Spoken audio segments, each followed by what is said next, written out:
古今中外千萬年，基於人類生存嘅意念，發展出一種人類獨有嘅學問——醫學新世代。歡迎大家收聽醫學新世代，我係節目主持人 Erica。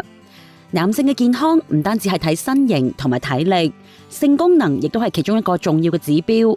咁不過喺現代都市生活壓力大、作息唔定時、飲食唔均衡嘅情況之下，越嚟越多男性面對早泄、陽痿、不舉嘅困擾。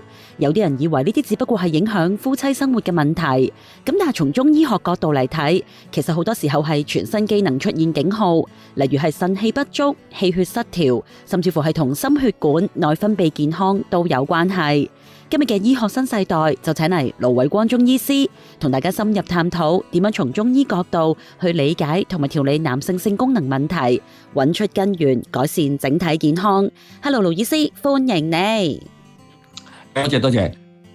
嗱，盧醫師啊，咁不如先請你同我哋解釋一下，從中醫角度嚟睇，性功能障礙到底係乜嘢意思呢？即係同西醫嘅定義有冇啲乜嘢唔同噶？嗱，點性叫性功能啦？大致上啦，包括咗有勃起啦、射精啦、性慾啦等等啲情況。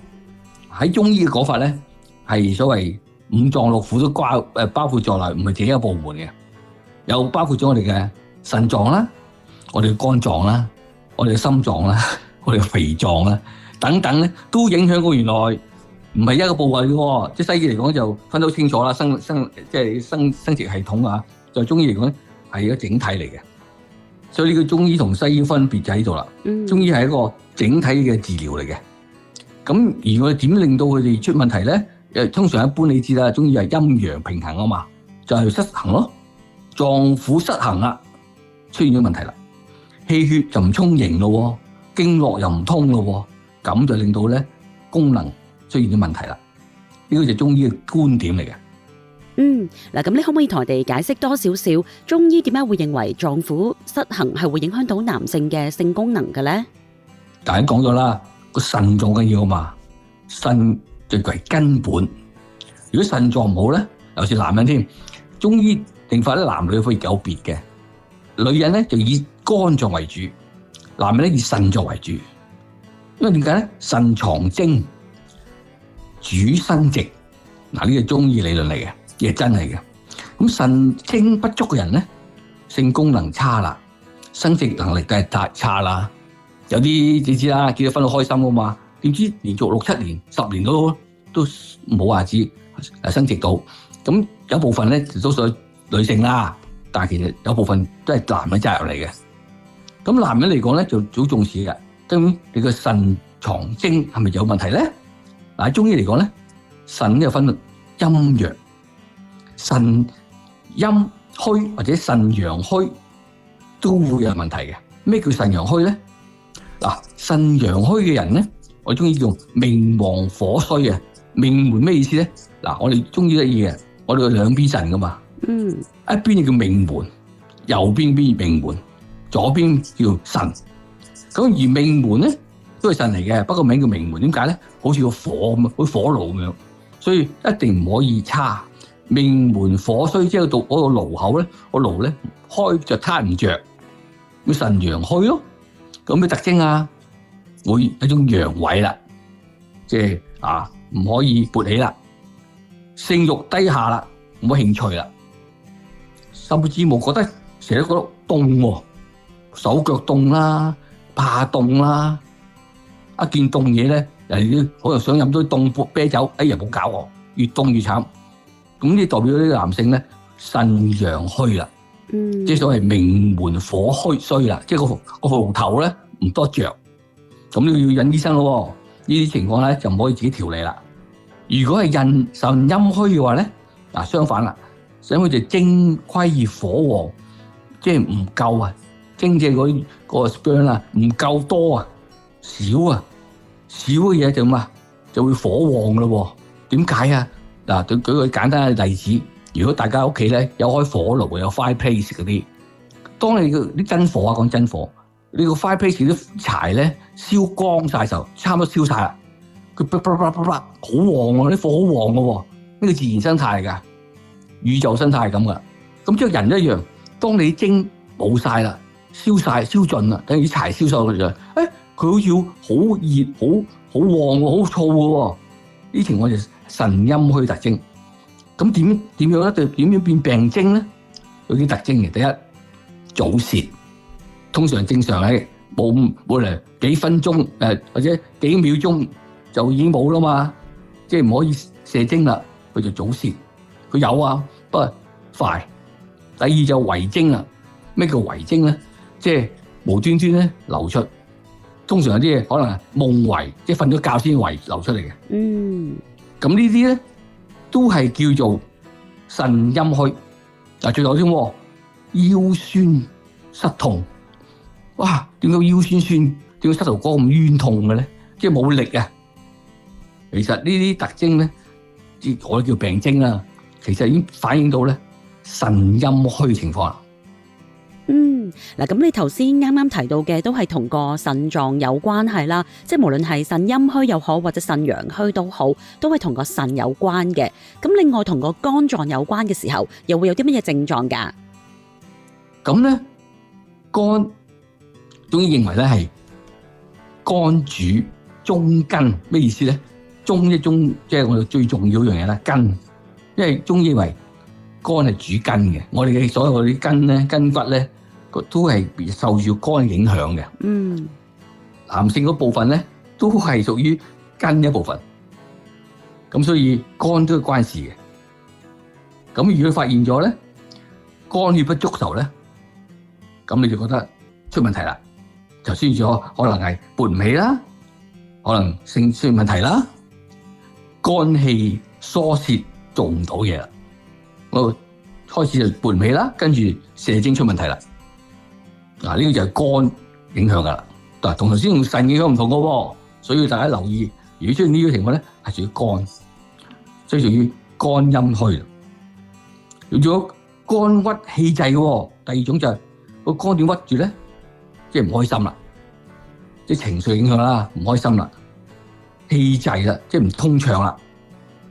咁有咩特徵啊？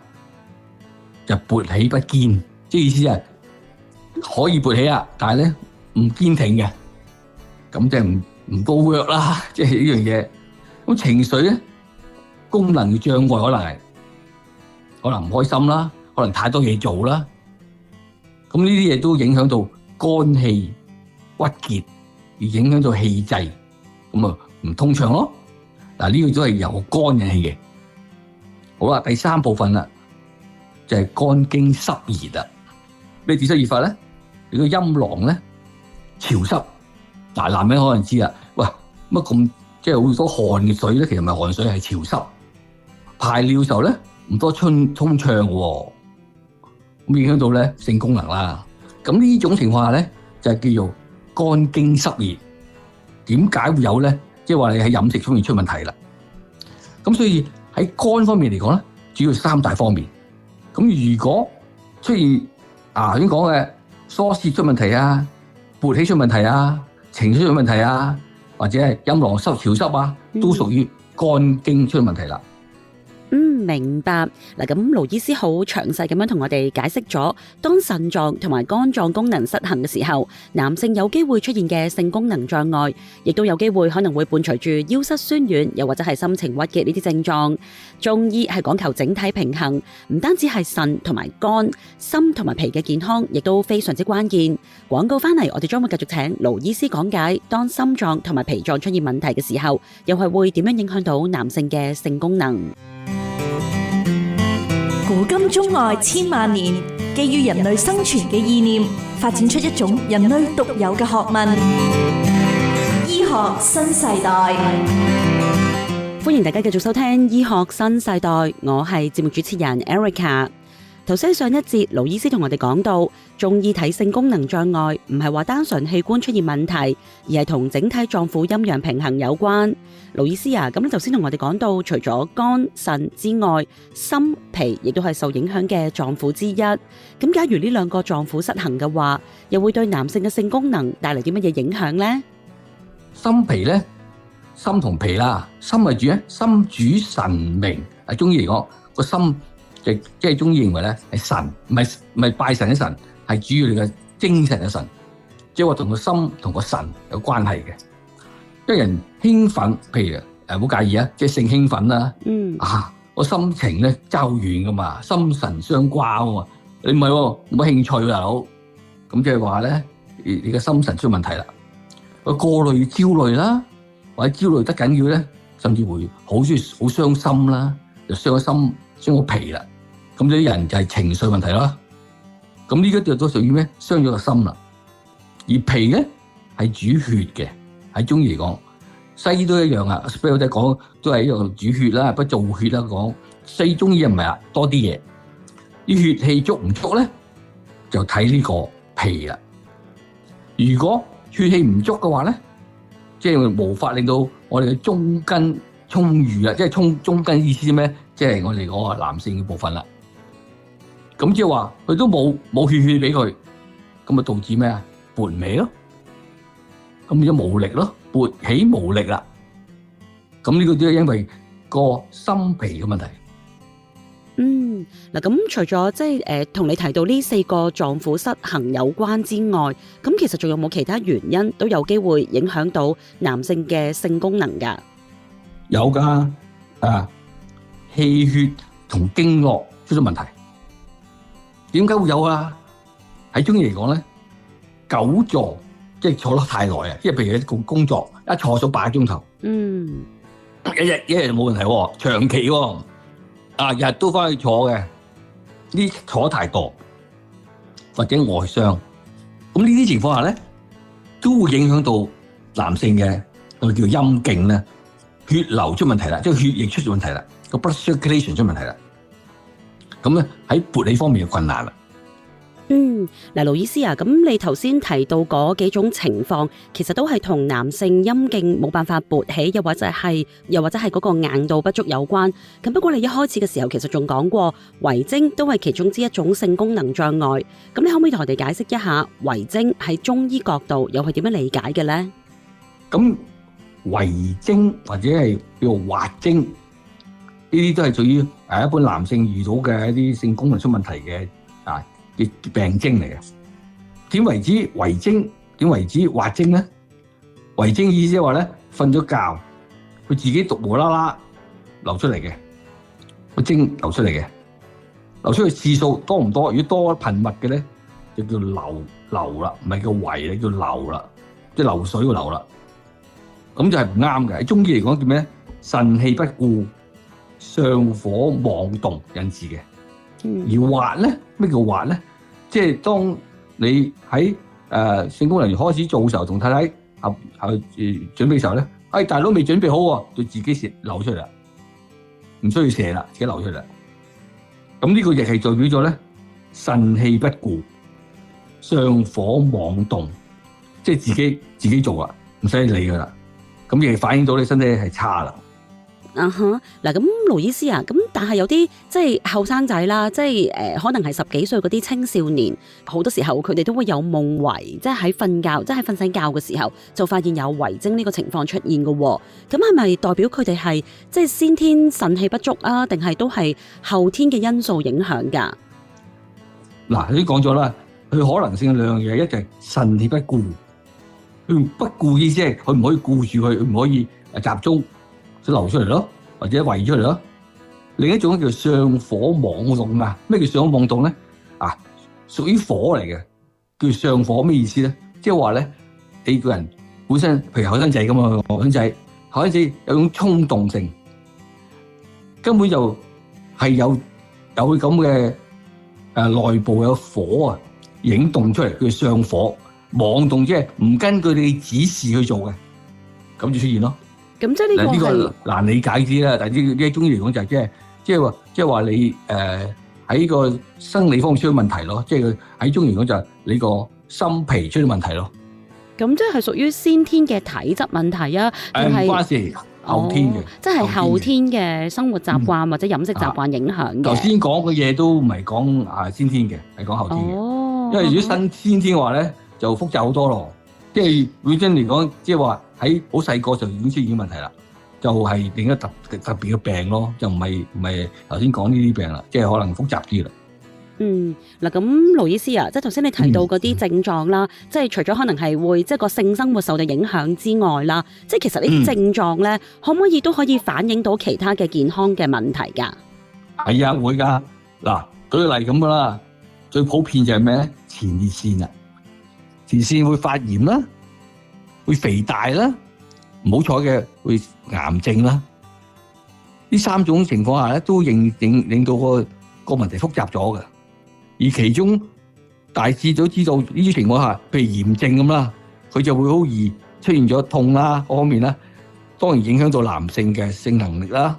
咁當然我哋以呢個西醫處理啦，因為我哋需要檢查啦，叫做 PSA 檢查啦，等佢知道咁咩問題，就冇濫慾喎，唔好自己懶性咁去，我補下佢得啦，唔係補得噶。如果出現咗前列腺問題嘅話，係要醫嘅，就唔係淨係補嘅。你亂食嘢，食啲鹿茸啊、巴戟啊，我就會掂噶啦。咁你只呃自己嘅。中醫咧就強調標本兼治，即係我哋要知道個病源，然後改變佢個問題邊度。譬如舉下你，如果你有冇糖尿病咧？譬如現代你知啦，好多人都食得好嘛，糖尿病啦，有心血管病啦，通常年紀上咗會幾都可能有心血管。你知唔知道加拿大都幾多人有三高噶？有血壓高啊，糖尿嗰啲有晒噶啦。咁呢啲情況之下咧，就好容易有咩？有陽痿啦。所以治病嘅時候要小心啦。我哋會唔單止要控制佢個糖尿、佢心血管病，然後先至搞掂之後，先可以解決個所謂陽痿啦。如果呢兩樣嘢解決唔到嘅，你好難同步解決埋陽痿咯。但係中醫嘅好處係整體治療嘅，唔係針對局部性嘅。而要改善呢個體質，譬如你有肝鬱嘅，肝鬱之外又可能有肝鬱加埋腎虛嘅喎，一齊做。咁當然有標本兼治，咩意思咧？如果你本身有前列腺有早泄嘅，咁我哋要咩？清熱解毒，再補佢，固腎固精去處理咯。咁去處理嘅，即係分兩個approach 嘅，一個咧係整體調理，一個咧係標本皆治。咁就去幫呢個病人咯。所以如果你話就用一條方可以治理到，太簡單咯。甚至有啲人咧，佢嘅病情咧可能需要其他幫助嘅喎。咩意思咧？可能唔係淨係飲湯方嘅喎，可能要針灸啦，或者穴位刺激佢啦。但係有啲人唔係喎，都唔得喎，仲要多啲嘢喎，艾灸啊，艾灸同藥浴啦。咁除咗呢之外咧，如果病情啲唔係而家噶啦，哇，都有一段時間啦，都超過1年噶啦。咁咧好明顯要改變生活個情況啦，即係生活調節需要啦。第一樣嘢飲食，第二樣嘢運動，第三樣嘢係情志。如果本身係腎陽虛嘅人咧，就多食啲牛肉啊、豬肉啊、合桃啊、韭菜啊。但係如果係腎陰虛嗰啲咧，就唔啱啦嚇。又食啲咩啊？食黑芝麻啊、淮山啊嗰類啊。但係忌食咩？忌食辣。如果出現咗頭先講嗰啲男性嘅性功能嘅問題咧，就唔該你停止食辛辣嘅嘢，辛辣、酒精。點解咧？因為嗰堆嘢都會令到你咧產生其他疾病。嗱，咁盧醫師同我哋分享咗中醫係會透過辨證論治，針對唔同嘅症型，配合中藥、針灸、艾灸等等呢啲方法，去改善男性嘅性功能障礙。嗱，咁不過另一個大家最關心嘅，一定係日常生活可以點樣配合？到底有啲乜嘢食療，又或者湯水，唔單止可以幫助改善性功能，仲可以同時提升精神同埋體力。大家而家就快啲準備定筆同埋紙，喺廣告之後，盧醫師就會為唔同體質嘅朋友推薦一啲實用嘅保健湯方，大家千祈唔好錯過。古今中外千萬年，基於人類生存嘅意念，發展出一種人類獨有嘅學問——醫學新世代。歡迎繼續收聽醫學新世代，我係節目主持人 Erica。今日我哋請嚟盧衛光中醫師同我哋分享中醫對治療男性性功能障礙嘅獨特見解。嗱，盧醫師啊，頭先我哋講到中醫治療唔單止係靠中藥、針灸、艾灸等等呢啲方法，日常保健亦都係非常之重要。咁喺飲食嗰方面，有冇一啲食療又或者湯水係特別適合幫助改善性功能，同時又可以補腎益氣、提升精神體力㗎？湯水咧可唔可以幫到咧？係可以嘅，但係唔係醫病啊，係調理病情唔係好嚴重嘅時候咧，係可以做到嘅。咁但係當然咧，唔係單單係湯水啦。平時嘅生活都講咗啦，即係你本身嘅生活有冇調節到咧？有冇壓力太大咧？呢啲要做啲工作咯，唔係單單飲湯水嘅。咁飲湯水之前咧，要問自己先要學識少少嘅辨證啦。你屬於邊一類嘅問題咧？男性性功能都好多種問題噶嘛，係咪勃起困難啊、射精困難啊，或者食即係個需求好低啊，或者冇好攰啊、好搞啊咁嗰類啊，或者甚至乎晚晚都要遺精啊，咁就體質差啦。你食咗藥就冇事咯啲，但係你唔好就咁飲咗湯搞掂，唔可以咯。所以睇你咩情況去到邊度。譬如稍為差啲啫，勃起冇問題，不過可能唔夠耐啦之類。咁呢啲就可以用湯水去幫你做到嘅。咁睇下係邊類。所以我頭先一講湯水咧，都分咗幾類嘅，咁大家要記住。唔係亂咁飲喎，亂咁飲就冇意思嘅，效果唔一樣喎。有腎啦、肝啦、心脾啦、氣血啦咁噶嘛。我原來係好似係肝鬱喎，硬係都壓力太大啦，工作啊唔開心啦，或者係其實都好似冇興趣咁啊。咁呢啲情況下咧，好簡單唔係好嚴重嗰啲買條鯪魚，而家冇鯪魚，鯽魚唔知有冇啦，買條鯽魚仔。鯪魚冰鮮嗰啲咯，係咯，有鯪魚啦，或者魚都好啦。咁又買啲玫瑰花，跟住陳皮。玫瑰花幾多啊？10克。跟住陳皮5克，陳皮屋企有啦，玫瑰花屋企有啦，魚就屋企好易買啦。跟住柴胡或者啦，去藥材鋪買啦，買5克柴胡，3片生薑。即係魚咧有啲多骨嘅，所以最好就攞個，如果煲到好腍喎，即係驚啲骨卡住啊嘛，用個魚網啊，啲袋咧魚袋入住佢，咁一齊放煮1個鐘度。咁個湯就搞掂咗噶啦。呢個湯咩好處咧？疏肝解鬱，適合啲人咧成日覺得胸悶、煩躁，所以唔係一定係有嗰啲性機能出問題嘅病人先啱噶。總之，呢排硬係成日悶悶不樂、煩躁不安，硬係唔多開心。呢個肝鬱啫，都啱。咁即係男女都飲得喎。男女得，呢個湯水冇分㗎，係玫瑰花、陳皮、鯽魚湯。咁對男性嗰方面嘅好處係啲乜嘢啊？去肝鬱啊嘛。男性已經講咗啦，點為之肝引致嘅病咧？譬如勃起唔夠堅挺，情緒覺得好唔開心，甚至無陰囊成日潮濕，咁呢啲屬於肝鬱嘅一個疾病出現嘅，咁都可以用。咁但係當然如果嚴重睇醫生啦，如果唔嚴重飲湯就搞掂噶啦。咁呢個就疏肝解鬱。咁除咗呢一款玫瑰花陳皮鯪魚湯之外，仲有冇第二個選擇咧？咁第二種啦，呢種都係但有少少唔同嘅，合歡花 10 gram， 大概3錢到啦。跟住咧，佛手柑喺生果嚟嘅，但係已經曬乾咗，你去藥材鋪有賣嘅，叫佛手柑。咁即係咪佛手果啊？類似啦，唔係 exactly。咁咧佛手柑，咁咧就5克，跟住加個甘草3克。呢個唔使煲湯啊，呢個焗茶飲，呢最簡單，最 very simple，就係合歡花解鬱湯，都係可以舒緩嗰啲焦慮啊引致嘅性功能出問題。譬如有時工作關係啦，老細太多要求啦，好多嘢，硬係好焦慮，焦慮得太緊要咧，會影響到性功能出現問題啦。冇以前咁表現輝煌啦。喺呢情況之下，又唔係嚴重喎，可能呢個 project 啱啱做緊 project 好緊要，做完 project 就出問題啦。咁咧有翻杯合歡茶飲啊！咁當然唔係有一杯啦，要焗咗一大杯咁，至慢慢飲啦嘛。一日起碼飲兩3次啦。即係可以飲多都得嘅，即係當水飲咁樣。茶嚟啫嘛，等於沖個鐵觀音下咁解啫嘛。呢個就係個藥性嘅，因為佢咩咧？合歡花會令你咧個人soft，即係 soft 咗，即係好 relax 咁嘅。係。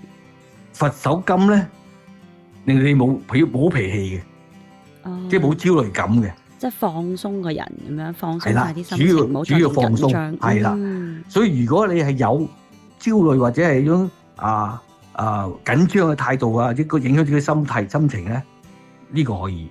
呢個都係男女都飲得嘅。男女得嘅。好。嗱，跟住就去到啦。我都講啦，一定要知道自己乜嘢，唔好亂飲啊！知道自己乜嘢。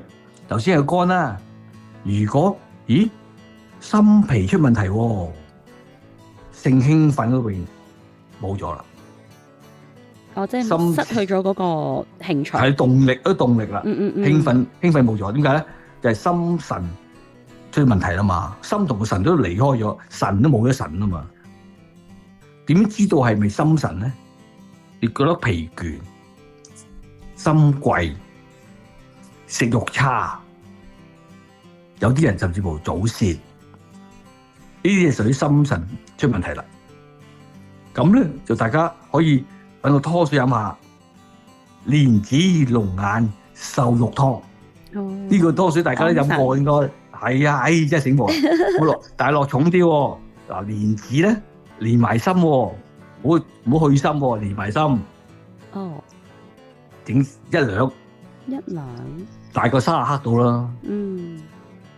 龍眼肉15克，黃芪，大家知咩嘅？北芪即係黃芪啦。係10克，跟住應該瘦肉，大概多少少啦，200克啦，咁上下啦。跟住就用材料咧煲佢。大概都要個零鐘㗎，因為肉啊嘛。咁呢個有冇好處咧？就係益補心脾，改善失眠或者遺精。咁對於啲人咧，譬如頭先講啦，成日好易攰啊，食之無味啊，甚至有心悸啊，甚至乎早泄啊，可以改善咗佢啦。但係嚴重咧，就要揾醫生啦，因為可能呢啲食材咧唔夠力啦。但係如果輕輕嘅咧，只係一段時間，譬如話呢段時間工作壓力大，搞到咁樣咧，可以補佢，飲多1-2次到啦，知噶啦，1次至2次就已經知道有冇幫到自己啦。咁如果話好煩啫，成日煲湯咁，會加多樣嘢，大家可以煲下粥嘅，好易做，仲易做，不過效果就當然唔係咁勁啦。係咩咧？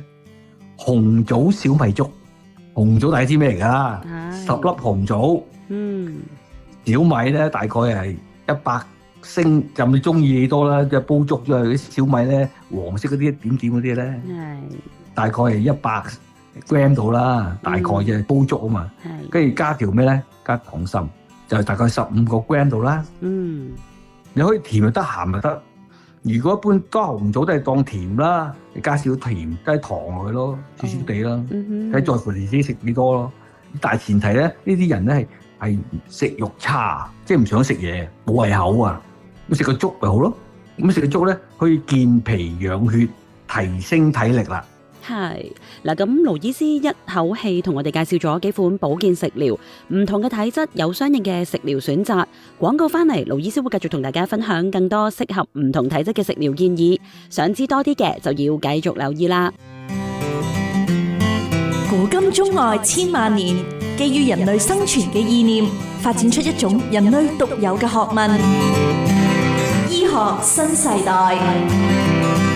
歡迎大家繼續收聽醫學新世代，繼續有 Erica 同埋盧衛光中醫師同大家一齊講解男性嘅性功能障礙。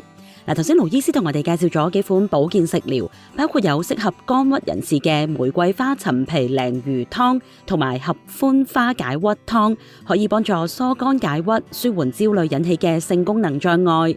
咁另外對心脾兩虛嘅人就有蓮子龍眼瘦肉湯同埋紅棗小米粥，可以補益心脾。盧醫師啊，咁除咗呢幾款之外，仲有冇其他嘅食療選擇係俾其他唔同體質嘅朋友噶？如果你係屬於濕熱嘅喎，就記得講話陰囊潮濕，即係硬係濕嘅。嗱，呢樣男人先知㗎啦，哇，硬係都好似濕落粒咁嘅咁啊。跟住就呢啲尿咧黃色嘅，你都知㗎啦，搞到條褲都黃埋㗎啦。跟住咧口苦啊，嗱，呢個 typical 口苦啊，係之後就點解口苦苦嘅？好明顯濕熱咯。咁呢個情況就好簡單，煲個湯飲下得㗎啦。嗱，呢啲情況下，如果普通唔係去到咁複雜，影響到自己個性功能問題，都有可能濕熱㗎嘛。呢個都可以幫手嘅，因為去濕湯嚟嘅。大家聽過未啊？赤小豆、薏米、鯉魚湯。嗱，呢個專係治濕熱㗎。咁點咧？一條鯉魚，咁啊加赤小豆，大家識啦。赤小豆手買到噶啦，大概都要大概都要50克到啦，多少少唔怕啦，最濕啊嘛。或者3-4十都得，冇所謂啊。最多少少啦，直50克當佢50克。薏米生薏米，生薏米要一兩咯，即係大概30克到咯。係。跟住茯苓啦，茯苓去濕噶嘛。係。茯苓15克。咁盧醫師係咪一定要用鯉魚咧？咁如果冇鯉魚，用其他魚代替得唔得㗎？咁就冇好咯，都得嘅，冇鯉魚得嘅，用其他魚得嘅。但係鯉魚就喺中醫嚟講咧係有用嘅，要去水嘅。你濕熱好水噶嘛，佢好去水比較好啲嘅。咁咧就煲佢咧大概1個鐘頭到，咁飲得㗎啦，加少鹽都得㗎啦。咁跟住咧用係咩咧？去濕補腎。嗱，最適合啲咩人咧都有分㗎。即係唔係當然唔係話一定要嗰啲人先得，嗰啲人最需要，譬如嗰啲成日飲酒嗰啲，肥佬嗰啲，即係逢係肥人多濕啊嘛。即係呢個係中醫嘅統計啦，即係肥人多濕，容易濕，所以呢啲人濕熱嘅程度容易啲。咁呢啲人咧就冇所謂啦，就算佢生理上冇問題都好啦，呢啲都冇壞啦，去濕咯。嗱，咁盧醫師啊，咁如果佢唔肥，咁但係濕，咁點啊？食得其實冇所謂都得嘅，但係啲人你唔認噶嘛，我唔肥啊，我 OK 唔肥得，唔肥咧飲第二種，大家識噶啦，綠豆冬瓜湯，好適合而家呢個時候飲啊。係啊，綠豆識啦，係綠豆就買翻嚟啊，起碼都要落重手啲啊，因為綠豆清熱啊嘛，就50克啦。係，跟住冬瓜連皮，大概大個咁啦，起碼300克啦，即係大概都有一嚿一個好大，而家買冬瓜只一嚿嚿啊嘛，大嚿嗰啲啦。係清熱啊嘛，加個新嘅，加個藥添，叫做車前草。車前草呢個又係喺藥材鋪買。係啦，10 gram。喺中國周街有噶啦。車前啊嘛，即係以前古代咧，車行過喺嗰度生嗰啲草，咪車前草咯。好自然嘅咋，不過而家就貴咗啦，俾人買變咗藥材啦。咁呢3種嘢，咁加埋嚟煲到啲綠豆爛咗為止。咁咧仲有咩要處咧？利尿、清熱，一樣去濕啦。係。呢啲情況下咧，都會幫到嗰啲人咧，真係頭先個情況啊，即係功能方面，因為點解？因為濕熱引致嘅，都可以幫佢。如果冇事都可以用，但係當然咧，呢個湯水冇處係寒啲嘅。咁如果人本身偏寒咧，小心啦。即係腎陽虛就肯定唔飲得啦。係啦，係潮濕嗰啲啱嘛？潮濕你識啦，哎呀，真係好嘢，講嘢明啦。咁所以我哋要知道，我哋要分開係腎陰啊、腎陽啊、肝鬱啦、心脾出問題啊，因為潮濕啦，係等等你都要知道咗先作一個簡單嘅自己分析下啦，又邊樣啱自己咯。如果都唔識嘅，覺得問醫生。嗱，咁盧醫師啊，你頭先介紹嗰啲都係俾肝同埋心脾嘅，咁喺腎嗰方面，你會唔會有其他嘅建議？嗱，腎咧最主要就補腎為主嘅。係。咁一般嚟講咧，我就即係就咁食湯水咧唔夠力咯。但係都可以，我講個湯水，大家分享下，都可以幫下。即係如果腎出問題，就要揾醫生，即係唔夠，即係個能力夠高。咁但係都可以試試咯。咁好簡單就係幾樣嘢啫，北芪、黨參，跟住加個菟絲子、黃精，每樣咧最少我哋我可以咁重啦，睇病情，每樣3錢度啦，啲10 gram 咯，加個肉就得，唔加肉就得，呢個對嗰啲腎陰腎陽都幫到手嘅。咁但係如果我覺得如果遇到腎出問題咧，就要揾醫師，因為變咗度身訂造，就好過自己亂吹通。但係千祈唔好話咁我用咩啦？呢個用啲勁啲嘅啦，用啲咩人參啊、鹿茸啊，咁就唔多贊食啦。但係可以食，你除咗飲湯之外咧，可以喺食療方面做少少手腳咯。譬如你係腎陽虛咁啦嚇。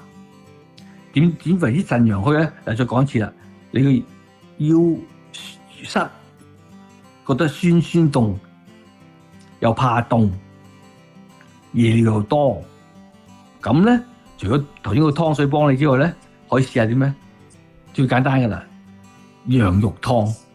但係咁，如果咁熱啊，如果唔係呢啲情況，就唔好飲羊肉湯啊，咪火上加油啊。但係如果真係腰酸背痛，係冷，我覺得凍嘅喎，有啲人覺得成隻背脊咧係寒嘅，怕凍嘅，跟住仲點解夜晚咧？一晚去6-7次去廁所嘅。嗱呢啲我知啦，飲下羊肉湯啦，最簡單煲羊肉湯飲下啦。但係呢啲最好揾醫生幫手啦。如果佢已經有情況咁樣，另一個就叫腎陰虛。腎陰虛就唔係咁嘅，佢點咧？口乾、潮熱、盜汗。咩盜汗咧？當你瞓着覺之後，醒翻之後，成面都汗，或者成身都濕晒。即係瞓覺嘅時候出汗，一定瞓咗覺。係屬於盜汗。冇錯啦。咩叫盜咧？靜偷賊仔嚟噶嘛？你偷流汗。冇錯，特登夜晚先偷你嘅。啲中醫要第二嘢名，盜汗盜啲賊仔嚟嘅。咁你如果唔係嘅，自己流汗都未瞓覺，嗰啲唔算嗰啲自汗，嗰啲係虛都係虛，自己流嘅。但係瞓咗覺先，有啲人話我聽啊，瞓醒成身濕晒，啲盜汗咯。咁但係有啲人話就係摸落去舐下佢鹹嘅，即係淡嘅先係虛嘅喎，鹹嘅就正常嘅喎，係咪真係有分嘅？咁唔係嘅，如果你係鹹咧，即係唔係正常嘅，即係話都係盜汗嚟㗎啦。但係即係話冇咁辛冇咁傷咯。如果你到底淡嘅出淡汗咧，即係話你已經好差啦。我真係有分嘅原來，係啊 ，OK。正常出汗係鹹㗎嘛，即係譬如有鹽性啊，鹹啊正常嘅，但係唔係好似太嚴重啦，即係有啲成身濕晒，我唔知有冇人去咩啊舐下佢。有㗎。如果淡嘅就好明顯啊，你體質好差咯，只不過啲淡汗分辨出嚟啦，即係唔係好事。咁如果咁嘅咧，叫做腎陰虛，係中醫叫做腎陰虛。咁點啊？咁亦都要睇醫生啦。但係我冇睇唔切喎，咁你起碼啫。最簡單，屋企有冇黑芝麻？食芝麻糊咯。芝麻糊可以幫到手。OK。嗱，講真係唔係嚴重嗰啲啊。哇，盧醫師講嘅得㗎啦，我攬住黑芝麻，哇，我食兩羹黑芝麻搞掂，唔係咁誇張。即係佢你冇嘢揀，屋企冇嘢啦，可以幫你調理一下。但係咁又如果黑芝麻太多會燥咯。係嗱，咁所以正如盧醫師所講啦，必須要清楚自己嘅體質，食啱食物先至可以藥到病除。古今中外千萬年，基於人類生存嘅意念，發展出一種人類獨有嘅學問——醫學新世代。嚟到最後一節嘅醫學新世代，繼續有盧衛光中醫師同我哋分享男性性功能障礙嘅預防方法。嗱，盧醫師啊，頭先你介紹咗幾款適合唔同體質嘅湯水，咁不過正如你所講，症狀比較輕微嘅就可以透過食療得到一定嘅緩解。咁不過要真正改善問題，其實必須要做到內外兼備，日常護理就非常之重要啦。咁喺呢方面，你會有啲乜嘢建議可以俾到大家呢？嗱，避免咧過勞捱夜，點解啊？過勞同捱夜直接係傷到個腎。中醫認為咧就會直接傷咗個腎氣，咁所以當然啦，有時加班一兩日 OK 啦。但係如果你長期，所以咩叫長期咧？超過一個月都係咁做咧，就已經傷噶啦。咁都會影響到男性嚟講，都會影響到個性功能出問題噶。加上咧，第二房事方面有啲人咧頻密啲啦，有冇過勞咧，都影響到重傷咗個腎咯。所以第一樣嘢，避免過勞捱夜，節制房事。第三，飲食清淡，即係唔係叫你唔食嘢，唔好太多。譬如辛辣、酒精，好容易引致腹濕熱嘅嘢咧，都要小心啲，唔好太多。有啲人唔係㗎，佢好中意食辣嘢喎，無辣不歡喎，咁就小心啦，積積埋埋就出現咯。跟住第四，要識點去舒緩自己嘅壓力，冥想啊、太極啊，或者出去打下波，簡單行下街、游下水都可以嘅。簡單散步都 OK 嘅，都可以。主要目的係咩咧？係舒暢我哋嘅肝氣啊。係肝氣一舒暢到，我哋有句説話叫咩啊嘛？疏肝啊嘛。肝一疏，咁就冇咗嗰個肝出面嘅問題咯。咁就解決咗咯。即係呢個就平常做喎，我等有病有唔舒服先嚟做喎，咁就麻煩啲啦。越可能食藥啊，或飲湯啊。好啦，跟住仲有咧，第五樣俾提議下俾大家啦，局部鍛鍊啊，要鍛鍊下自己啦。男性嚟講啊，女性唔使理，男性嚟講打功夫就識噶啦，提肛咩意思咧？即係紮馬咁樣啊，提肛即係佢等個肛提起啊。咁點用咧？其實古代人真係好叻啊！呢樣嘢令到我哋個下邊嘅我哋個所謂盆腔嘅循環啊，血循環啊，可以加強。咁你變咗唔會話有陽痿啊，或者係唔夠力啊之類咯，減低佢咯。當然唔係等有事先嚟練啦，平常要練啦。即係平時冇咩做，得閒就紮下馬咁樣。冇錯，冇錯，係咪紮馬？如果你我姑姐知嘅，一定要紮馬。老師嚟講，我哋以前嘅人學功夫啊，一紮半個鐘啊，起碼。就唔需要做好耐嘅，先開始做5分鐘得噶啦。慢慢加啦。你要學到即係師傅輩都要我哋啲起碼半個鐘啊嘛，但係你唔可以啊嘛，要慢慢嚟嘅，要慢慢嚟。千祈唔好心急。冇錯，慢慢去改善嘅，唔使擔心。呢啲嘢係人一定遇到噶啦，尤其年紀大。嗱，咁所以盧醫師啊，咁即係我哋一般都認為係年紀大先會有呢一個情況㗎。咁其實係咪即係如果後生發生嘅時候，係咪更加要特別留意，又或者係會唔會有一啲其他嘅隱性健康問題㗎？嗱，後生咧，因為我經驗過幾個後生嘅，有幾個可能性嘅啫。即係比老人家因為年紀衰邁啦，即係 degenerate 啦，叫咩退化，咁啊容易啲啦。加上有心血管病啊、糖尿病啊，咁容易啲啦。咁後生點解會咁咧？因為真人真事，佢自己 handle 到。有個後生仔，佢之前同一問題點咧？唔得咯，即係陽痿咯，成日喺電腦度睇嘢，睇嗰啲片啦，咁都好正常嘅，男仔係咪？但係睇上癮，唔睇唔得。咁睇之外咧，就唔係淨係睇嘅喎，要做啊！即係呢個自然嘢嚟嘅，亦唔係咩羞恥嘅。但係 too much 太多啦，日如是，搞到自己虛血咗。好啦，當你開始要正常嘅時候咧，正常唔到啦。第二個 case 咧就唔同啦，佢咧就工作壓力又係身體嚟㗎，出現咗就係食方面出問題啦，厭食啊！越嚟越瘦啊！瘦點啊？喺背脊得閒骨嘅就好陰功。咁呢個就即係頭先我咪介紹嗰個即係如果你係屬於心脾嘅咧，想唔想食嘢㗎？抑鬱啊嘛，兩種唔同嘅個案嚟，都係20零30歲啫，20零30歲到啫。所以平常一定要心智健康、飲食健康。嗱，咁今集嘅節目時間差唔多啦，好多謝盧醫師你今日嘅分享啦。我相信大家都會更加清楚，男性嘅性功能障礙唔單止係一個功能性嘅問題，而係同全身嘅健康息息相關。無論係邊方面嘅問題都好，只要早啲了解、正視同埋調理，就可以避免拖延病情，仲可以令到整體健康同埋生活質素一齊提升。如果聽眾對今集嘅內容有任何嘅查詢，歡迎電郵到 health@am1430.com。下個禮拜同一個時間會繼續有 Erica 何家燕為大家主持醫學新世代，拜拜。